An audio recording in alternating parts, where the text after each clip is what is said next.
Muito bem. Vamos começar por uma frase. Uma frase não, uma expressão, né, bem bonita. Louco de raiva, eu vou manchar meu rifle de vermelho, abatendo qualquer inimigo que cair em minhas mãos. Minhas narinas se dilatam, enquanto saboreio o cheiro acre da pólvora e de sangue. Com a morte de meus inimigos, preparo meu ser para a luta sagrada e juntar-me ao proletariado triunfante com um uivo bestial. Ernesto Che Guevara, Diários de Motocicleta. Pensemos nisso. Quer dizer, Fidel Castro morreu agora, 25 de novembro, aos 90 anos. Né? Uma morte, vamos dizer assim, um falecimento que é comemorado por alguns como uma derrota e homenageado por outros como, né, o fim de uma grande era, vamos dizer assim. Mas a questão é a seguinte, né? Quem foi Fidel Castro? Eu acho que mesmo para as pessoas que, né, têm capacidade apenas para se informar pela TV aberta, né, eu acho que não escapa mesmo a essas pessoas, né, que gostam de cultuar a ignorância, né, ou a informação, né, sumária, que o Fidel Castro, né, vamos dizer assim, no mínimo, é um tirano, no mínimo. Mas se as pessoas assim se interessarem por estudar e se interessarem por estar ao lado da verdade, né, elas vão ver que essa história, toda essa história que foi floreada, né, foi pintada em cores românticas por todos os canais em TV aberta, inclusive ontem na Band News, né, para comentar a respeito disso, contratar uma professora, uma historiadora, né, do regime cubano, né, da Revolução Cubana, em que ela fez exatamente o processo inverso do historiador profissional, né? Ela fez uma defesa, né, a respeito da Revolução Cubana, a respeito do Fidel Castro, né, dizendo que ali ele promoveu grandes transformações sociais, ele é a figura central, né, da metade do século XX para cá, né, ele é um dos grandes homens do século XX, né, mas que, claro, houve alguns abusos, e que é o que daí, né, ela tentando contrastar com a ditadura aqui no Brasil. Ou seja, você tem o golpe comunista em Cuba em 1959, né, e você tem, né, vamos dizer, o contragolpe em 1964 dos militares aqui no Brasil. E ela trata de fazer a revolução como um processo, né, de transformação extremamente importante. E a revolução de 1964, a revolução militar, vamos dizer assim, apenas como, né, um processo de reafirmação de uma antiga, de um valor tradicional, né, autoritário, fascista, né, e que nada contribuiu para o nosso país.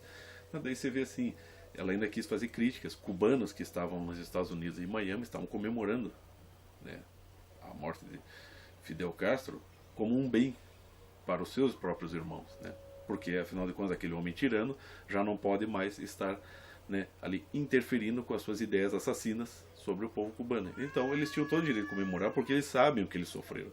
Agora vem esta porca, esta velha caquética que a Band News contrata para fazer essa exposição porca, né, querer falar pela boca dos cubanos, né. Então, ó, minha filha, se liga, tá? Você pode ser uma senhora, né, que merece respeito, mas como historiadora você não vale nada. Aqui, ó, vocês podem ler isto aqui, ó. Eu consegui apenas o Xerox, mas é um livro que está à disposição tanto em PDF como para compra. Armando Valladares, Contra Toda a Esperança, né?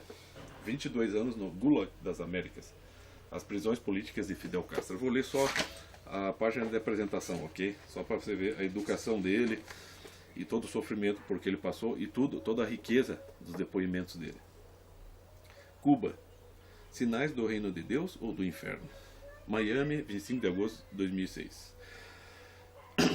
Caros amigos brasileiros, umas breves e afetuosas palavras de apresentação da edição eletrônica condensada em português de Contra Toda a Esperança.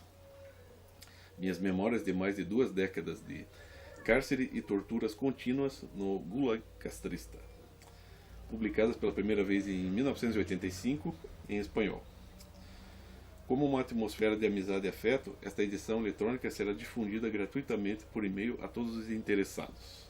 No Brasil, figuras representativas da chamada esquerda católica, como o cardeal Arnes, Frei Beto e Leonardo Boff, chegaram a ver em Cuba sinais do reino de Deus, onde na realidade o que existe é a antessala do inferno. É esta a realidade que descrevo em Contra Toda a Esperança. Os brasileiros têm dado mostras de afeto e de compreensão pelo sofrimento do povo cubano. Em 2001, por exemplo, foi decisiva a preocupação da opinião pública, de autoridades e de meios de comunicação desse gigantesco país para que as jovens Sandra Becerra Yova e Anabel Soneira Antigua, literalmente sequestradas e retidas na ilha contra a vontade de seus pais, profissionais cubanos residentes no Brasil, fossem finalmente libertadas e enviadas a esta nobre e acolhedora terra para reunir-se com suas respectivas famílias. No momento em que escrevo essas breves linhas de apresentação, estamos a poucas semanas das eleições presidenciais nesse grande país sul-americano.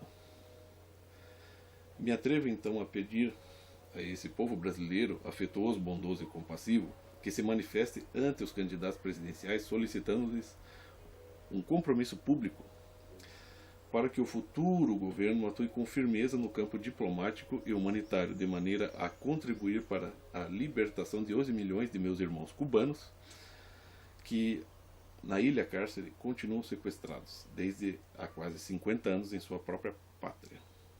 Que a providência recompense a todos os brasileiros que assim procedam. Com um grande abraço afetuoso, subscreve-se Armando F. Valadares. Ou seja, este é o testemunho legítimo do sofrimento do povo cubano, e não aquela historiadora filha da puta que apareceu na Band News, né? Então, é assim, é o conselho que eu passo para todo mundo e para mim mesmo, é estudar, estudar, estudar, né? Antes de ficar comemorando, né? Antes de ficar fazendo homenagens ou ficar tentando ver superficialmente os méritos e os deméritos do Fidel Castro, é estudar para saber quem é esta pessoa, né?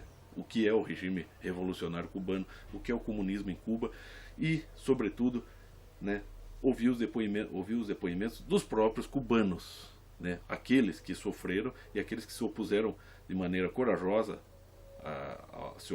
né, de maneira corajosa ao regime, né, sofreram na carne as suas consequências e tem muita história importante e reveladoras a contar.